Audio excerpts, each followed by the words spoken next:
ಹೊರಟಿದ್ದೋಳ್ನ ಈ ಮನೆ ಯಜಮಾನ್ರೆ ಉಳಿಸ್ಕೊಂಡಿದ್ದು, ಅದಕ್ಕಾಗಿ ಇಲ್ಲಿ ಉಳ್ಕೊಂಡಿರೋದು ಅಷ್ಟೇ. ಬರುವಾಗ ಬೇಕಾಗಿರೋ ಪರ್ಮಿಷನ್ ಹೋಗುವಾಗ ಬೇಕಿತ್ತಾ? ಬಂದಿದ್ದು ನಿನ್ ತಂಗಿಯಾಗಿ, ಈಗ ಇಲ್ಲಿ ಉಳ್ಕೊಂಡಿರೋದು ಸ್ಟಾಫ್ ಆಗಿ, ಅಂದ್ರೆ ಕೆಲಸದೊಳಗೆ.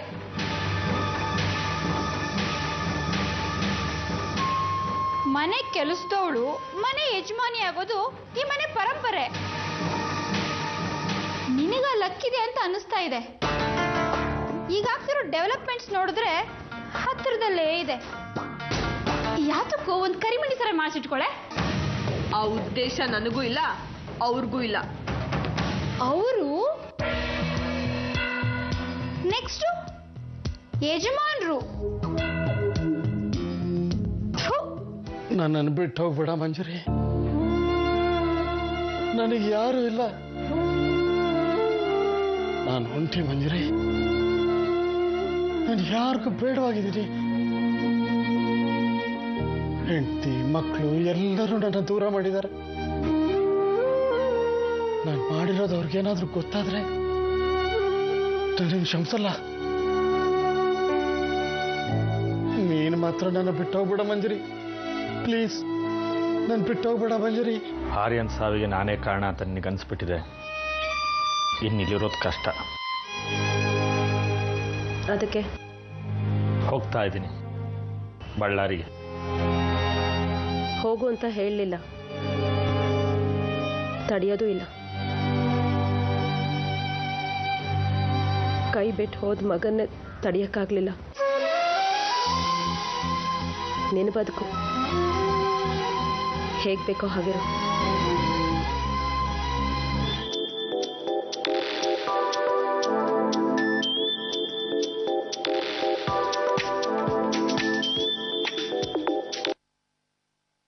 ನೀನ್ಯಾಕೆ ಫೋನ್ ಮಾಡಿದೆ? ಇನ್ನಷ್ಟು ದಿನ ನೀನಿರೋದು ಯಾರಿಗೂ ಗೊತ್ತಾಗಬಾರದು.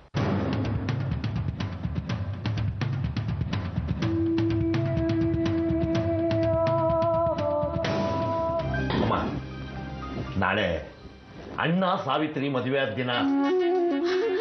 ಹೌದಲ್ಲ, ಮರ್ತೇ ಹೋಗಿತ್ತು ನನಗೆ. ಹರಿ, ಸಾವಿತ್ರಿಗೆ ವಿಷಯ ಗೊತ್ತಾ? ಗೊತ್ತಿರುತ್ತೆ ಆಯ್ತಾ, ಆದ್ರೆ ಮನೇಲಿ ಇಷ್ಟೆಲ್ಲ ನಡೆದಿರುವಾಗ. ಹೌದಪ್ಪ, ಆರ್ಯನ್ ಮನೆ ಅಳಿಯ ಸೂತ್ಕ ಬೇರೆ. ಅದಕ್ಕೆ ನಾವು ಅವ್ರ ಹೆಸರಿನಲ್ಲಿ ಪೂಜೆ ಮಾಡಿಸ್ಬೇಕು. ಈ ಮನೆಯಲ್ಲಿ ನಡೀತಾ ಇರೋ ಅವಾಂತರಗಳು, ಅನಾಹುತಗಳು ಎಲ್ಲ ಕಳೀಲಿ ಅಂತ ನಾಳೆ ನಾವೆಲ್ಲ ದೇವಸ್ಥಾನಕ್ಕೆ ಹೋಗೋಣ. ನೀವೇನೋ ನೋಡಿದ್ರಂತೆ ಹಾಸ್ಪಿಟ್ಲಲ್ಲಿ, ತಿಳ್ಕೊಂಡು ಹೋಗೋಣ ಅಂತ ಬಂದೆ.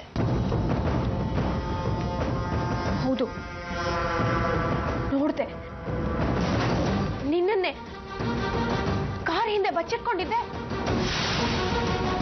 ನಾನಾ? ಬಚ್ಚಿಟ್ಕೊಂಡು ಗಡ್ಡ ತೆಗಿತಾ ಇದ್ದೆ. ಗಡ್ಡ? ಏಕೆ? ಅದನ್ನು ನಾನೇ ಹೇಳ್ಬೇಕಾ? ಮಾರ್ವೇಷದಲ್ಲಿ ಆರ್ಯನ್ನ ಕೊಲೆ ಮಾಡಕ್ಕೆ ನೀನು ಬಂದಿದ್ದೆ ಅಂತ ನಾನು ಹೇಳ್ಬೇಕಾ?